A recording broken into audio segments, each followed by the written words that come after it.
Welcome to the P.U.S.H Podcast, where we explore ideas that inspire and empower.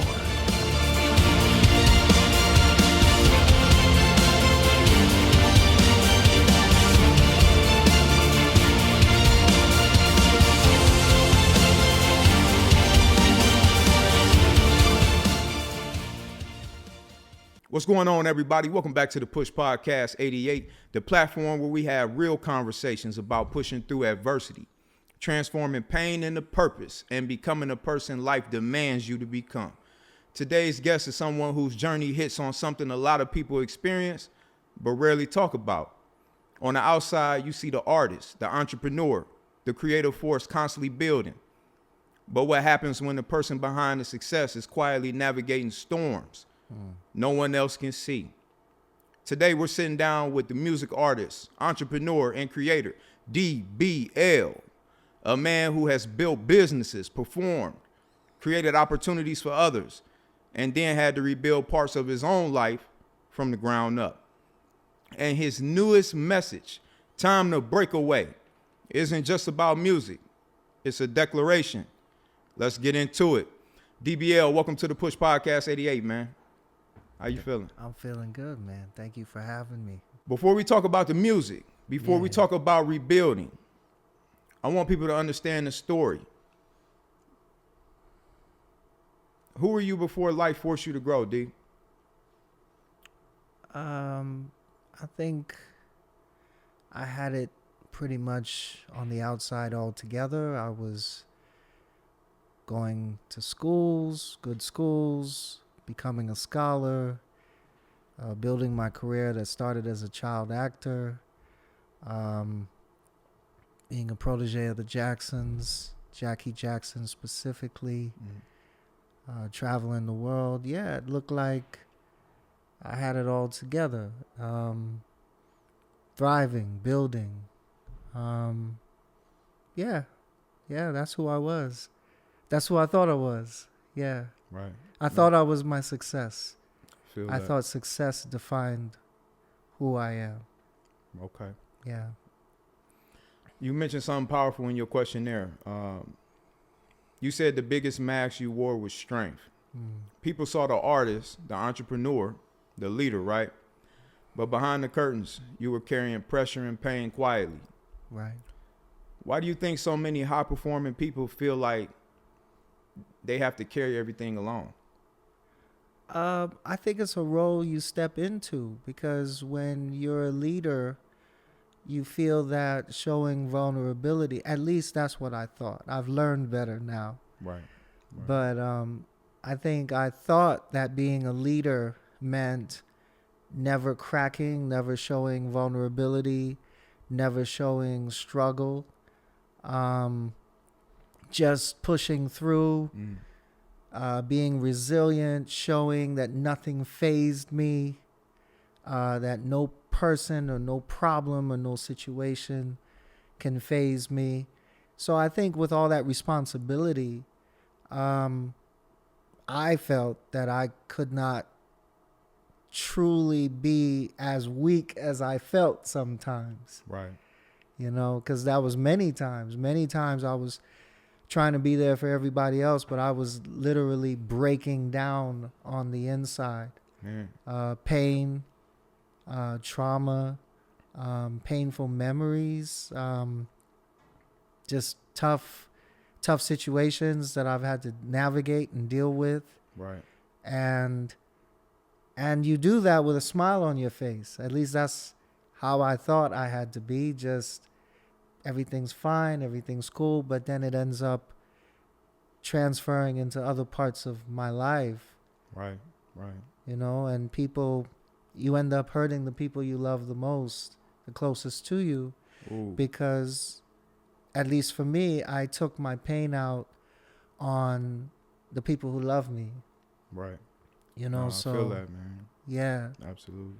So I feel like, to answer your question, come back around, I think the reason why high-performing people feel that they can't crack is because there's a tremendous amount of responsibility.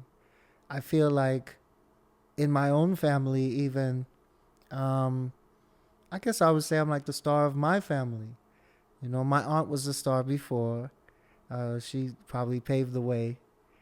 But I'd say in my generation, I'm probably the star of the family. Right. And it's a tough road. Everybody's always in my business. They're always watching me.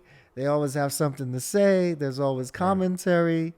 Yeah, so that's a lot to carry sometimes. No, yeah. Absolutely, man. I feel you on that. Yeah. So from the outside, people saw success, shows, deals, creativity, the lifestyle, right? Yeah, man.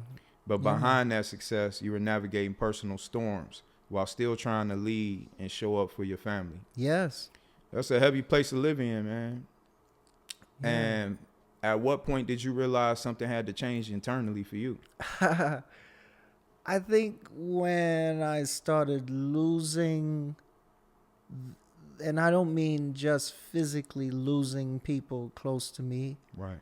I think emotionally I started to ostracize people, ostracize through the way that my pain came out. My pain came out in a very, I could just be ugly. Right. You know, I'm not an ugly person. I'm not a bad person. I would say I don't wake up in the morning saying, how can I hurt people? That's not who I am. I'm a kind man. I'm a gentle spirit. But I think if you don't deal with what's going on the inside, right, it can then start to come out in ways that you don't expect. Right. No, absolutely, man. I understand that fully. Yeah. You also said something that really stood out to me. Yeah. You were tolerating chaos and dysfunction disguised as loyalty. Mm-hmm. That's something a lot of people struggle with, right? Yeah. What taught you the difference between loyalty and people simply having access to your life? You know, for me, I think I just made a decision that my peace matters the most. Right. Because I'm no good for anybody if I haven't dealt with myself first. Right. So, like, for example, I recently lost my grandmother. Man, sorry to hear that, bro. Thank you, brother. I lived with her on and off for about 30 years. I was her favorite. Right.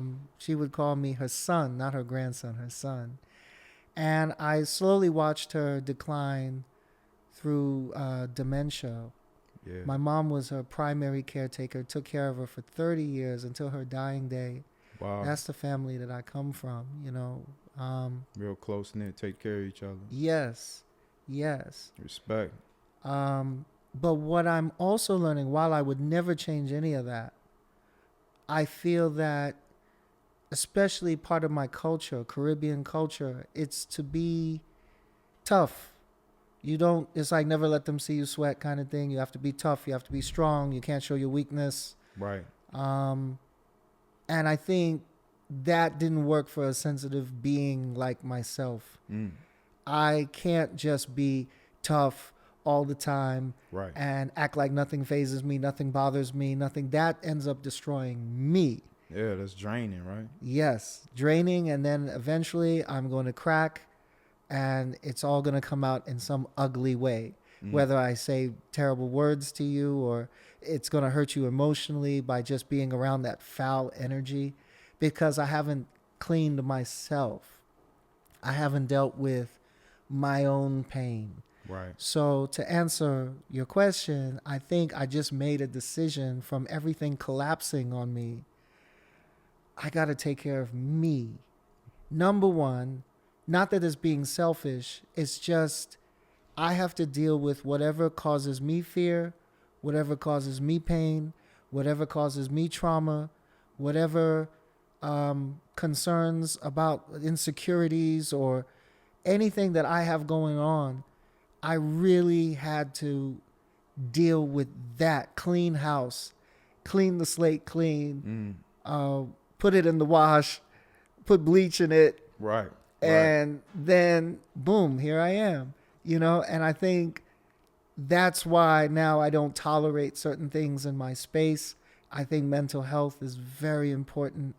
I think it's important to be around the right energy, the right vibes, the right conversations, the right narratives, the right beliefs, the right, just even character, personality, the people you have around you, what they're carrying.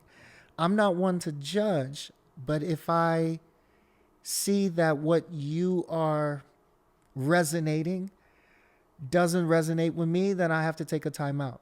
Right. No, I feel that, man. Yeah. Absolutely. People don't understand that those around you, they play a major role in your life and how your life actually turns out, because they're the ones who are consistently pouring into you, their thoughts, views, emotions, feelings on life and different things like that. And if you have someone or you have multiple people around you who are not pouring life in you, but rather pouring death into you, man, that you could feel kind of trapped in a bubble in a sense, right? And you're trying to break out, but you have nothing outside that's really giving you that lift to free yourself. Essentially, it's just all constantly compounding and drowning you in that space. So, man, definitely resonate with that. I'll tell you something real quick, man. When I was first starting in the business, I went on probably 20 auditions, and I didn't get them. And I knew I had greatness in me. I knew that I could do it. I already saw myself on the stage. I saw myself on TV before it happened. I knew that somehow I was going to meet Michael Jackson, that I ended up knowing the family since I was 10 years old. Right. I just knew it. How did I know it? It's just, it's what God places in your soul, in your heart. But when I did those 20 auditions and I didn't get one, I had certain family members that were, they probably had good intentions. I'll give them that. But they were like, maybe it's not for you. Maybe just be a kid. Just do something that just play, have fun. Maybe this is, and maybe they also didn't want me to feel pain of losing or failure or rejection, Absolutely. But I was made for it. I didn't give a shit. Like, I don't know if I can say shit. No, you good. I didn't care. I knew what my destiny was. I had a feeling of it. So 20 auditions, I didn't get one. It could have been 20. I don't know. It was a lot. It was enough for them to go, maybe this isn't for you. But I remember I had my mom, my aunt, who was my first manager. Okay. My aunt Sandra. And then, of course, my dad. But those two strong women first believed in me against all odds. Right. And I went on that 20-second audition because my aunt forced me to, she's like, you're going. I think, no, that's actually a different audition. I'll get to that one. This one was my 22nd. I went in and they said, hold on 1 second. They hired me on the spot. Wow. After that audition, Judah, I worked for the next 3 years. It was Pepsi, Cheerios, Iron Kiss Bread, Foot Locker, Disney, Paramount. I was doing movies. I was doing voiceovers. I was doing singing in movies. I was doing performances at Pantages Theater. I was doing commercials. I was meeting the Jacksons. I was traveling. That all happened after that 20-second audition. Now, if I would have given up on 21, none of this would have happened. But I didn't because of 2 or 3 people who also believed in me that said, don't quit. This is your dream. This is what you want to do. Go for it. Wow. We're there for you every step of the way. And because of that, all the other noise that I heard about maybe this isn't for you, maybe you should give this up, maybe this, it was all these. I was able to just put that out of my head because of the frequency of all this love and support that I was getting. And then I nailed it. And then everything started happening for me. Everything started happening from there. So it does matter who's around you, the energy, the company you keep, your support system. Because if I would have given up, and I have given up at different parts of my life. Right. But it was the people around me, my circle that's very tight, very small, but they are sometimes, and of course, God, my faith in the Lord is what really carries me through the storm, but also the people that are in my life. So once I figured that out, nope, you can't get in if you're full of the bullshit. You can't get in. Right. You can't get in if you're full of the negativity, if you're full of the self-doubt, if you're full of the guilt, if you're not moving on. Like, if you're not even moving on, you're causing me to stifle myself. Right, right. You affect people. That's something that I've realized even as an artist. You went to my show recently. I had a show, a performance. And you saw, I'm sure, how when I got out there, I drew the audience. Yeah, you did, man. I was there. I watched it. Yeah, man. That's what you're supposed to do as an artist, as a performer, as an energetic being. You're supposed to resonate your frequency and bring your people in, bring other frequencies and resonate with you. You know, you become an amplifier of that. But also you need the same in return. You need the right people around you. Right. Right people around you, man. I feel that wholeheartedly, man. Yeah, man. You need the right people around you. Let's shift things for a moment. Yeah. Every powerful story has a breaking point, right? You described a time where several parts of your life collapsed all at once. Personal, family, career. And during that time, you were also lost. Mm-hmm. You lost your grandmother. Yes. Someone who meant a lot to you, right? Absolutely. Absolutely, that was man. my love, my heart. That's the type of season that forces a person in the truth. Right. What was that moment like emotionally for you? Hard. It was hard, man. It was awful. I cry every day. I'm sad. It's like you're in your bed and you don't want to get out. You want like the world. You want to pinch yourself and say it's all a dream. Right, this ain't real. This ain't real. Really? This is really what's going on? This is what it is for me? Man. Right. A lot of regret too, because I am a sensitive being. I'm not a narcissist or a psychopath that doesn't care how I make people feel or how I treat them or Right. I feel that shit. Even though I've made my mistakes and I've hurt people like everybody else, but I feel it afterwards. I go, shit, man, I hurt that person. I said those terrible things to them or I whatever. So it was regret, self-doubt, self-loathing. You kind of helped me with that, was the regret one, the feeling guilty, because, you know, you really did help me with that, brother. I have to say, Really? as a friend, as a brother, because I was just pretty much crying to you every day saying, man, I'm just awful. I've just messed everything up. I've just made all these mistakes. I've just, you know, nobody loves me anymore. And my grandmother, and she's gone. And, you know, and I was just like, I suck. That's pretty much what I said to you straight for hours. Defeated, right? Huh? The feeling defeated. Defeated, man. And you would listen and you would listen. And then finally you said, okay, enough is enough. Bomba clot, man. Stop with this shit, man. What are you doing? You are destroying yourself. Right. And I actually got mad at you. I was like, no, you don't understand. I've made mistakes, man. I've been fucked up, man. I've done all made these mistakes.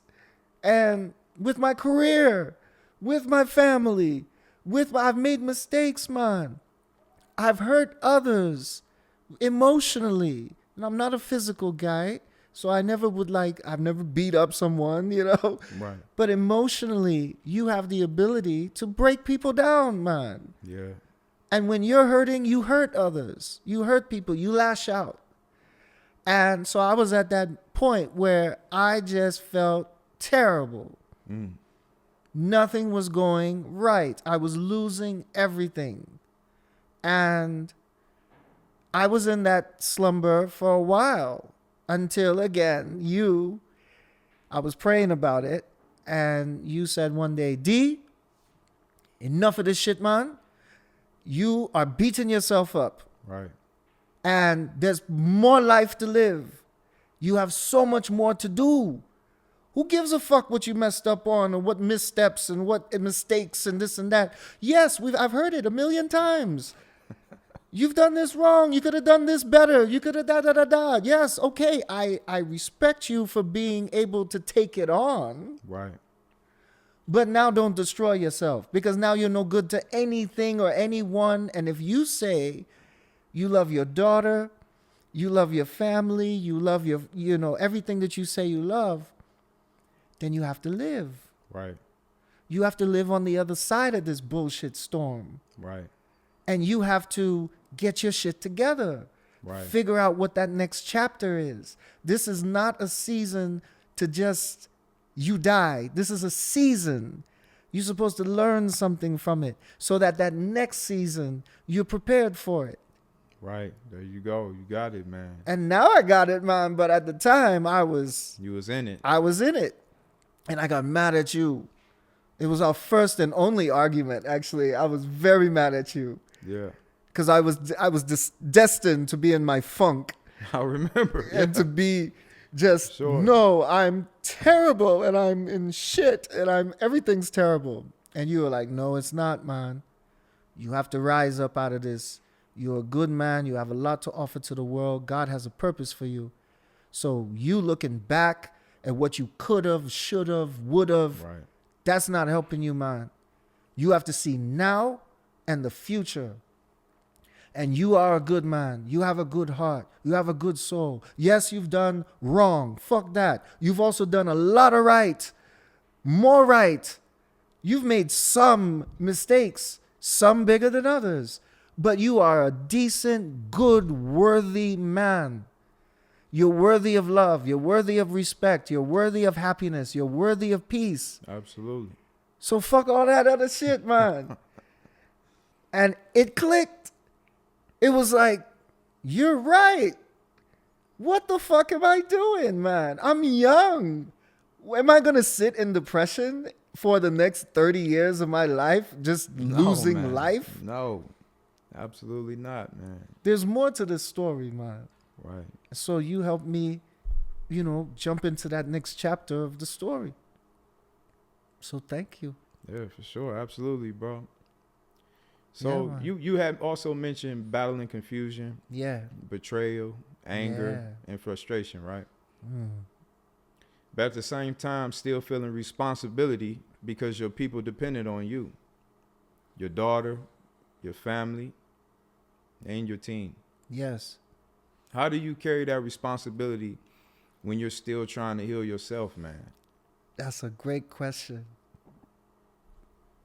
I was filming a movie right around this time when everything seemed to be falling apart. And then I got this opportunity to film a movie. And I started filming a movie wherein MMA training, I was working with masters and champions, MMA champions. Nice. We were going over gun safety because in the movie we had to do stunts, we had to do, Right. firearm training. So I'm learning how to use the gun correctly and make Right. sure that all of this. and I encountered someone who wanted to start a physical altercation with me based on a lie Really? that was spoken. A lie. Okay. And this person now, based on that lie, wanted to start fighting with me. Brother, I'll tell you why this was a very triggering, and also it was one of those light bulb moments where everything kind of just makes sense. Right. I know that you studied martial arts. I've studied martial arts. I'm in the midst of this movie where I'm getting extra training in martial arts. And I'm seasoned. Right. And this person, because they're bigger than me, they think that, okay, maybe they're going to bully me. Right. And that was a trigger too, because back in Brooklyn, where I spent a significant amount of my childhood, I was bullied. That's what got me into martial arts. Bigger guys thinking, oh, I'm just going to beat the shit out of this little curly head, cute little guy. And we put a stop to that shit. I'll just put it that way. I still was a cute little, pretty little thing studying dance and shit. But now I could, roundhouse kick you in the jaw and knock you out cold within seconds. And I got really good at it. Over the years, I love martial arts. It became a passion of mine. And not to hurt. That's actually the opposite of martial arts. People think that martial arts is about hurting. It's about fighting. And that's not, at least that's not what it is for me. Right. It's control of power. Because when you get in a Lamborghini, that Lamborghini is not going to push the way that a Toyota Camry is. That's a Lamborghini you got. You can't push on the pedal the way that you would that other car. This is the highest end of machinery. That motherfucker's fast. So you got to touch it. You learn how to drive it differently. Everything moves differently in a Lamborghini. And you got to get used to that. The handling is different. The vroom is different. Everything is different. It's sensitive. Right. It's a sensitive car. And that's why you have to be careful with it. Same thing applies to martial arts. You learn to have power so that you can pull back. You can control how much power. Is this necessary? Is this what I should do? Do I have to assess the whole situation? Right. And that's what I did. In that moment, when that person was trying to hurt me, provoke you, right? Provoke me. I thought of my daughter. I thought, I got to be on set in 3 hours. So I've got shit going on. Right. I'm filming. And I don't want this person to take me out of my character that I am building for myself. And who I'm building, especially back then, I said it's going to be peaceful energy, calm energy, productive energy, positive energy. Right. I don't want none of the bullshit. And this was bullshit coming into my space. Right. And when I was looking at the situation, I said, man, karate, chop to the throat, sternum, backhand reverse punch, kneecap takeout with the sweep, leg sweep. I'm seeing it. I'm seeing all the things that, and I'm going, hold back, de-escalate. Right. Don't give them what they want. Control this. You control the narrative of how this is going to go. Right, absolutely. In that moment, Judah, especially when I tell people who, like you and others who also know we're all in martial arts and stuff, you guys were very proud of me. Because in that moment, I saw the bigger picture. I saw this is real control. This is me deciding how my life is going to go, not letting it be run by someone else or circumstances or whatever it is. That's not going to dictate how this shit's going to go down. Right. I'm going to dictate how this shit's going to go down. Absolutely. And that's what I did. And at that point, that was when I stepped into something new. I stepped into something different. And I realized that you just do. You just control and have the discipline because there's greater things involved. There's a bigger picture. There's a bigger purpose. I want to see my daughter. If I beat some guy up on the street, guess what? I don't get to see my daughter. Right. I'm in jail. Now I got a case. Now everybody's going to throw the book at me and they're going to say he's violent. And now everything that I've worked for has been destroyed. Gone. All the kids in St. Lucia that look up to me, that love me, that when I go there, thousands of them come up to me and hug me and just want to hug me and hold me. Like, this is the type of leadership that I've stepped into. Right. People on my Instagram that say I've changed their lives, right? What does it look like if that guy is beating the shit out of people in the middle of the street? It's not a good look. It's not a good look, man. And it destroys everything that I've worked for. Everything you built. Everything that I've built. And we're not going to have any more of those situations. Right. I'm not destroying everything that I've worked so hard. And so I think that's where the discipline comes from. Ooh. Yeah, man. It's bigger purpose. Bigger man. purpose. Bigger purpose, man. And people that have nothing to lose, they're more inclined to just be impulsive and do whatever the hell, YOLO, right? Yeah. You only live once. YOLO mentality Yeah. for those who, right, like you said. But I don't believe that that's my route. My route is God has me on this planet for a reason. I have people that are a part of that process. Right. There are people now that look up to me. I'm not saying that I'm a big superstar or anything like that. Right. But I am saying that I recognize that I influence others. And for all of that, I have to stay on this course. Absolutely, man. In spite of it. Appreciate you sharing that with us, man. Yeah, man. You said something that resonated deeply, though, right? At first, you internalized the pain because culturally you were taught to be strong. Right. But eventually, truth demands your attention, right? Right. What helped you finally confront what you were going through instead of hiding it, bro? I could answer that. Have you heard of imposter syndrome? Absolutely. I think one of the issues that I've had is because it's the entertainment industry too. Right. It's about image. Right. You have to maintain your image, especially being around some of the biggest names that I've been around. I could see how image matters. Like right. You can lose endorsements, you can use sponsorships, you can lose your career. It's image. Just keep your nose clean. Always look the part. Right. And I think that kind of brainwashing messed me up a little bit. Yeah, man. It's almost like you got to be perfect. You have to be what you think you're supposed to be, as opposed to just being authentic to who you are. It's being you. Yeah. And I think I had enough of that because I felt like that's where I was headed. That's what I was doing. Like right. I had to be what people wanted me to be. And I think that actually didn't help me heal myself. Because in order to heal yourself, you have to go, man, you're sad about this. Man, this pisses you off. Man, this angers me. You have to be honest about that stuff so that you can deal with it. No, absolutely.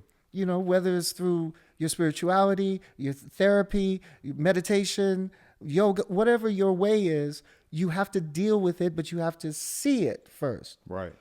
But when you're putting on the show and you have to seem like you got it all together, you're not dealing with it. No, man. You're actually trying to push it in the corner, like sweep it under the rug, like maybe nobody will find out that really I struggle with that. And that didn't work in my case. It started to degrade me and destroy me because I am a person that actually being authentic is my superpower. Right. I always say to people, before every performance, I get nervous. It's a good kind of nervous. I'm actually, I embrace it. I go, yeah, I want to do a good show. I don't know how the people are going to respond to the music. I know I got my show locked in. I know I've rehearsed it. I know that I think that I'm confident that I'm going to pull it off. It's going to go well. Right. But there's always that little bit of, I hope I get this right, No, yeah, absolutely. And that helps me because that's true to who I am. Anytime that I've even been in a martial arts setting, I remember one time, oh my gosh, it was when I was testing for my black belt in Taekwondo. There was a very, very big, aggressive, fast, strong brick wall of a man that I had to fight. And I remember going, I'm scared because one hit by this guy, I'm done. One push by this guy, I'm over with. This guy intimidates me. He scares me. I did that work. I said, that's where you're at. But what you are going to do is you're going to knock that motherfucker out. You're scared. Yes. You're intimidated. Yes. This guy could crush you with his foot. Yes. all of that's true. But on top of that, I'm going to fuck you up. And that's my strength. Right. I am in touch with what's really there. Right. So the authenticity is my superpower. There you go, man. That's what I had to learn. I had to learn man. that. Yeah. So in these moments when everything felt heavy for you, who was really there for you? God, the Most High. That's first and foremost. My mother. Oh God. You know, my mother, I'll just touch on that for a sec. Right. My mother and I have an exceptional relationship. Nobody would understand it on the outside because sometimes we're cat and dog, right? But we adore each other. There's just this deep connection and love that we have for each other. And my mom, I think one of the things that I respect about my mother the most is she's never given up on me. Right. I think this is the way that I will be with my children is, that's your child. You know, that's your DNA. That's your seed. That's your legacy. Right. If something's wrong with them, take the responsibility. Don't remove it as if like, what the hell's wrong with you? What made you like that? I'm not like that. Nobody in the family is like that. What the fuck happened to you?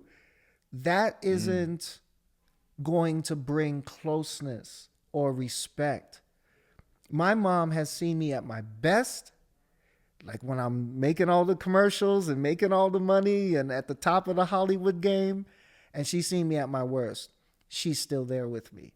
Wow. Okay? That's powerful, man. That is that's her testimony to the love that she has for her son. And I take that because look at the love that she had for her mother. She took care of her mother until her mother was my grandmother till she was 94 years old.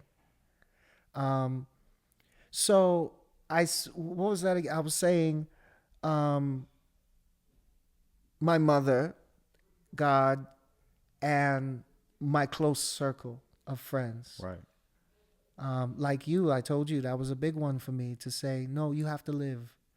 I'm not going to let you beat up yourself and just, act like you're nothing, you're poo-poo because you've made some mistakes. You know how long life is? Right. And if I were to look at you and all the years you've been on this planet, and I look at all the bad stuff you've done, and I look at all the good stuff you've done, the good would outweigh by a lot. Right. You're here harping on this shit when this shit does not matter compared to who you've been for people, how you've cared for people, how you've loved people, how you've supported people, how people look to you for your friendship. They talk to you in confidence. You mean something in people's lives. Right. You are artists. You give art to the world. You've had one of the biggest families in music say, yeah, we like him. Let's make him family. That says something about you. You've been raised by women. You respect them. You care for them. You love them. You're a martial artist, but a sensitive dude that would write poetry in the park. You're all of that, bro. But don't beat yourself up because you made some missteps. Don't do it. Don't do it, man. So my circle. So you also mentioned a lie you were believing at the time, that you had to carry everything alone, right? What did life teach you about that belief? Well, I'm an only child. So I think that explains it right there. Right. When you grow up and you have to rely on yourself, you don't have the big brother in school that's going to fight all the bullies first and say, hey, don't mess with my little brother. Right. You have to do it.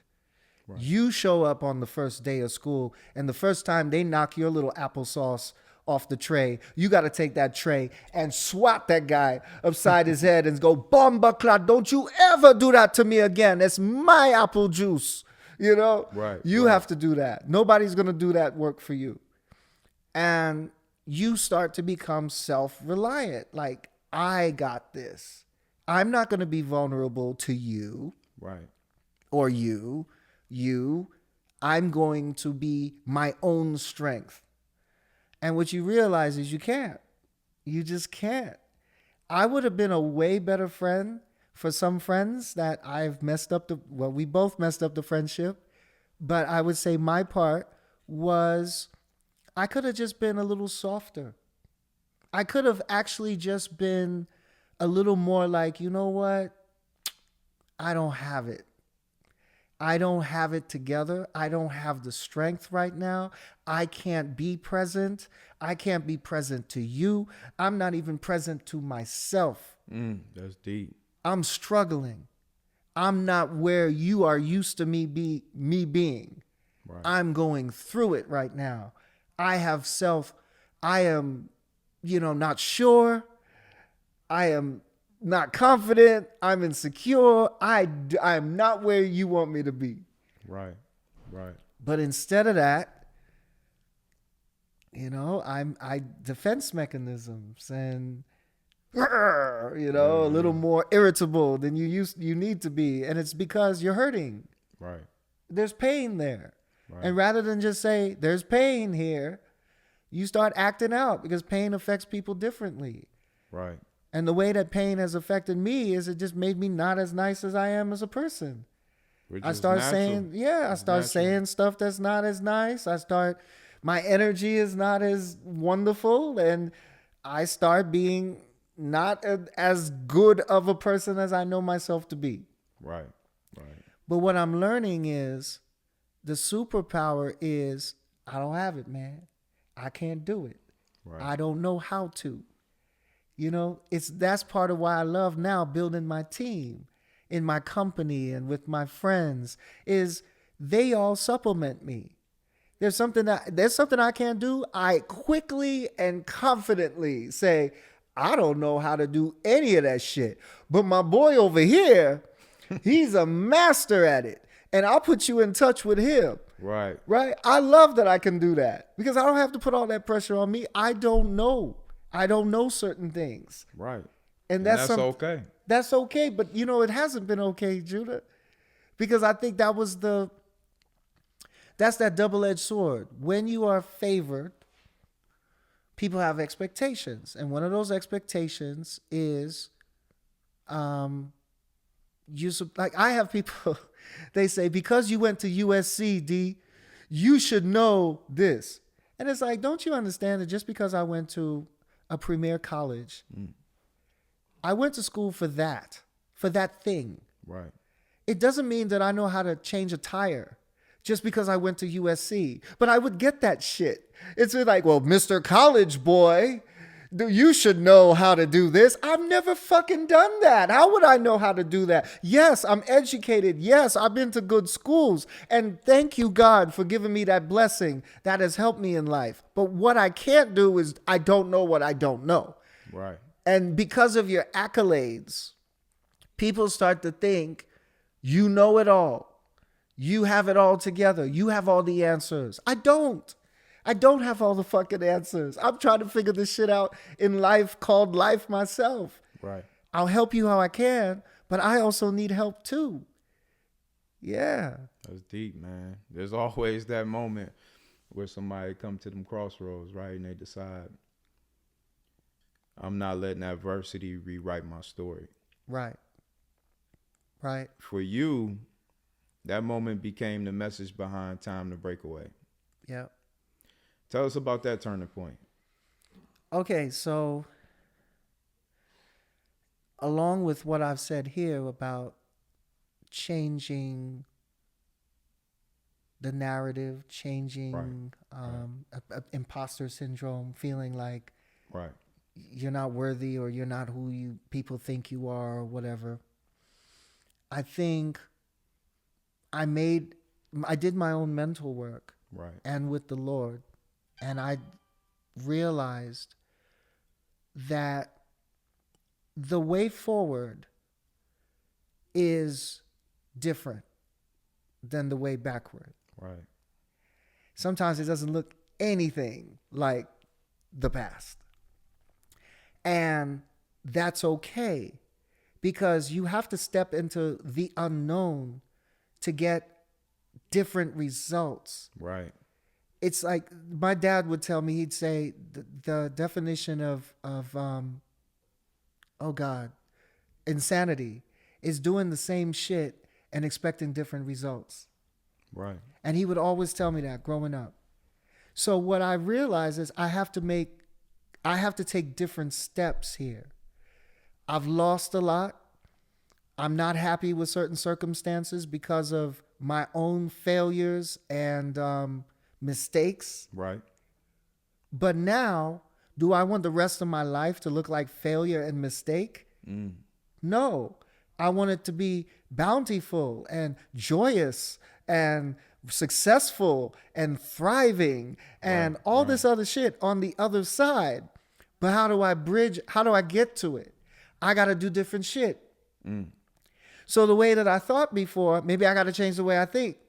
Actually, my daughter told me that when I was it was like out of the mouths of babes. She was only like 3 years old or something. And I was just having this conversation with her almost like she was an adult. I was like, and that's how life is. And she said, well, Daddy, maybe you just have to change the way you think. And I was like, what? What did you who is this child? What just came out of her mouth? It was like God telling me, you got to change certain things. Right. And that change was my bridge to the new life. And Time to Break Away is about that change. Right. I wrote that song because it was a declaration of my freedom from the past. The past doesn't define me. It has refined me. Right. That's something I always say. The past doesn't define me. It has refined me. I like that. Yes. And if you heard it here on this podcast, it's D.B.L's. Don't try to steal it. But that was the core belief of Time to Break Away, is I have to break away from the shit that hasn't worked, the shit that hasn't helped. Now, it doesn't mean let go of it all. You take what works. You take what has helped you. Like, I'm not a guy that believes in black or white. I believe in gray, shades of gray, abstracts. I believe it's a tapestry. Right. So you might take a little bit of this that was right, that was right, that was right. And then you go, okay, but I got to change this. I got to change that. It's like a choreography. It's like putting dance steps together. And it's just creating a choreography that creates joy, peace, success.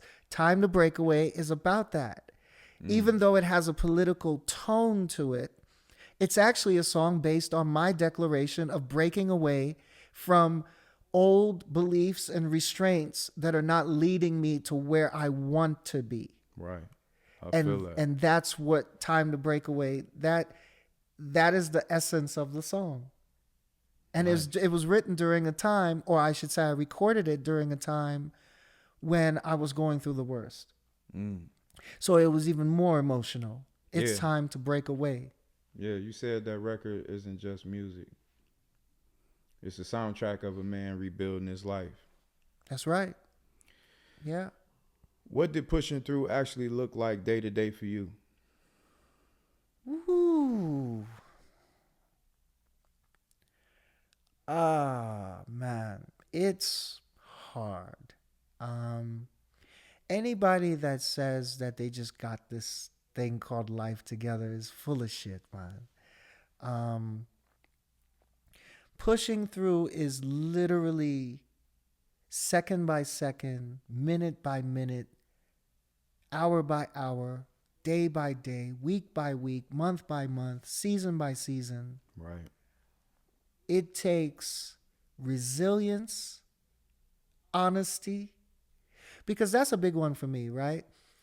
I've been around very strict mentors, ballet teachers, dance teachers, acting coaches, including my guy, I love him dearly, Jackie Jackson. Not only has he been like a best friend, a big brother, he's been like a father figure. I call him my spiritual father, my musical father. And there's something that I've learned from them, especially Jackie. And Jackie is going to tell you exactly what the hell it is. It's right or it's wrong, or it could be better. Period. And but it's with love, but it's that move isn't right. That note isn't right. That whatever it is, that's not, we need to fix it. We need to fix it, figure it out, do what we need to do to figure it out, and get to where we need to be. Right. No, most definitely. So if you take that same approach to life, every day, every second, every minute, like I said, it's just going, is this right? Am I aligned? Is this what I'm supposed to be doing right now? Is this where God has me? Is this the phone call I'm supposed to make? Is this how I'm supposed to respond to this conversation? Is this? And that honesty is what takes me to the next step. Did I fuck that up? Did I do that right? I like the way I handled that. That's good. That's along the right path. I'm not happy about the way I did that one. Okay, that means we still got to figure that one out. Right. But I think that honesty, transparency, resilience, second to second, minute to minute, day by day, that's how I got through. Right. Praying through everything, calling up my friends when I got really, feeling something emotional or whatever. My support system. And then doing the work. Doing that work, man. Doing the work. The work is I like doing the work. A lot of people are afraid of the work. For me, it's not the work. It's just sometimes I don't get it. Like sometimes I call my friends and I'm like, bro, did I deal with this situation wrong? Like how could I have dealt with it better? Right. Because I thought that I had the right perspective or the right approach Right. But then when I get it, doing the work, I live for that. I live for now trying on new shit. Right. Trying to do it a different way. Trying to, like I did with that gentleman that tried to, was provoking me. Right. I did it a different way. 20 years ago, that would not have been the way I would have dealt with it. I would have dealt with it. I'd meet you where you're at. If you came with fire, I'm coming with the grenade launcher and I'm going to blow you out the water. It's like I was that kind of guy, Right. But I'm not there anymore, man. I'm learning a peace, a calm to stepping away from situations a little bit. You don't have to be consumed by them. Just give it some space. Right. Let it simmer. You don't have to respond right away. You don't have to react right away. Let it simmer. Step back. Assess. So growth requires letting things go. Sometimes expectations, sometimes people, sometimes old versions of ourselves. What were the hardest things you had to release during that transformation for you? Old habits. If you come at me, I say 10 years ago, even let's say 10 years ago, that's a safe number. And if you came at me with aggression, I would probably say, who the fuck do you think you're talking to? Don't fucking talk to me like that. I'll fuck you up because you came at me like that. Right? It was also a survival instinct. Brooklyn, it's tough. Right. It's rough. It's not just, you gotta, you can't show weakness or, like you some kind of punk or whatever. If they say, what you looking at? You say, what the fuck you looking at? You don't step down from that. Who the fuck you looking at? Right. And even though you think you might get your ass beat, you gonna step to them, man. Don't you fucking talk to me like that. I'll kick your ass, motherfucker. Don't fucking talk, and that just creates more escalation. With growth and with maturity and with understanding, I've now come to this new place in my life where I realize some of those innate, responses or triggers, like that, again, people trying to start shit. And it's like, okay, you started, I'll finish it, Right. I don't go those places. I try very hard not to. That's my strength now. Right. Is that I put those old dragons aside. They're still there. Right. You know, there's a gangster D.B.L that, like, if you cross that line, if you break into my house in the middle of the night, God help you. Right. No, most Okay, definitely. like Yeah. I'm gonna protect my family. I'm gonna protect my own. If you try to mug me in an alley, well, it's on. You know, Yeah, you had mentioned something, and Yeah. I want to say this. You mentioned something that was really powerful. Mm-hmm. You had said, "Old keys don't open new doors." How difficult is it to accept that some people simply can't grow with you? It's easy. I mean, for me, it's easy. It's easy because they're not where I'm at right now. I know that sounds harsh, but my mental health, my happiness, my peace, it matters. And if you don't fit the program, the code, for now, you gots to go. You gots to go. I'm sorry. I'm sorry that it sounds so cut and dry, but it is cut and dry. Like, that's the mistake that I made, is that I actually should have not allowed certain energies, frequencies into my life in the first place. I should have just been like, nah, that's not for me. Fuck that. But instead, now you have to do damage repair because you knew in the first place you shouldn't have been in that position. You shouldn't have been in that situation. You shouldn't have let that person in your life. You shouldn't have, now they've done all this and they've ruined this and they're lying on you or they're betraying you and now you're mad. But it's like, come on, you didn't see the writing on the wall. You knew this. So rather than go through that turmoil and pain, I'd rather just go through the turmoil and pain now of just cutting. That key doesn't cut it. Right. That key doesn't fit. The key don't fit. You got to cut it. Yeah. So when motivation was low, when rebuilding felt exhausting, what kept you moving forward? I go back to God and my daughter. My daughter, because it's so important who we are as fathers to little girls. And I wouldn't want my daughter marrying or dating even some of the elements of who I was 20 years ago. Okay. I'm not proud of some of the ways and behaviors that I was 20 years ago. I was a little more impulsive. And I don't think that I would feel comfortable with my daughter dating a man who was impulsive.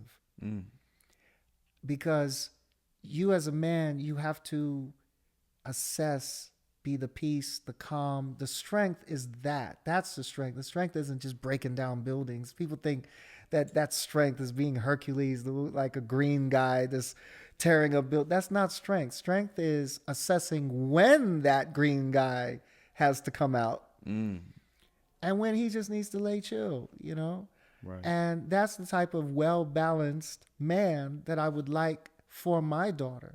Right. So if I want her to attract that type of man, I have to be him. An example, right? I have to be the example for her to look for that in a man. Right. Because I know my daughter, we have an amazing relationship. I adore her. She adores me. Like, our whole I can't talk about everything now, but the way she came into the world, there was complications. And she saw me before her mother because I was in the NICU with her for 4 days. And I was singing to her and talking to the doctors and nursing her back to health and praying to her, praying to God and saying, girl, we want you here. Stay with us. I love you. Daddy loves you. Right. Please stay with us, And I wanted her to live, and she survived. And I was in the hospital for 4 days. I adore my daughter. Like, that was our first interaction was her needing her daddy. Thank you for tuning in to this episode of the P.U.S.H Podcast. We hope you found inspiration and valuable insights to help you on your journey. If you enjoyed the conversation, please take a moment to like, subscribe, and follow us on social media for more updates. Remember, every step forward counts, so keep pushing forward. See you next time.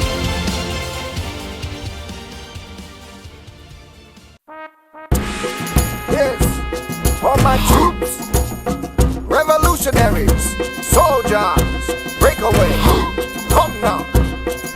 You have to go to sleep with one eye open. The rebels only proud to search for victim. You got to know the rules or else it's the end. Now look at what's around you, all the bloodshed. The propaganda spread the lies that them spread. The bigotry deceit to hide the problem. Hypocrisy need me can't understand. I think about the children, when will it end? What is the purpose? And what is the cause? Now look all around you, everywhere's war. All my soldiers stay strong. That's right, we've been fighting way too long. It's time to break away from chains of political corruption, destruction. Time to break away from only the temporary solution. The lion is asleep, his brain is half dead. King of all the jungle caught in a web. While the people suffer, he at Club Med. Truth about the matter often unsaid. Have to break the chains and rise up instead. Fair revolution should be widespread. The Constitution should be reread. We are on a mission, are you prepared? What is the purpose? And what is the cause? Now look all around you, everywhere's war. All my soldiers stay strong. That's right, we've been fighting way too long. It's time to break away from chains of political corruption, destruction. Time to break away from only the temporary solution. Break away, break away, break away. Brothers and sisters, unite. There's only one struggle, and it's the struggle for the human race. We're all God's children. One Jah, one Father above. Come now, it's D.B.L. All my soldiers stay strong. That's right, we've been fighting way too long. It's time to break away from chains of political corruption, destruction. Time to break away from only the temporary solution.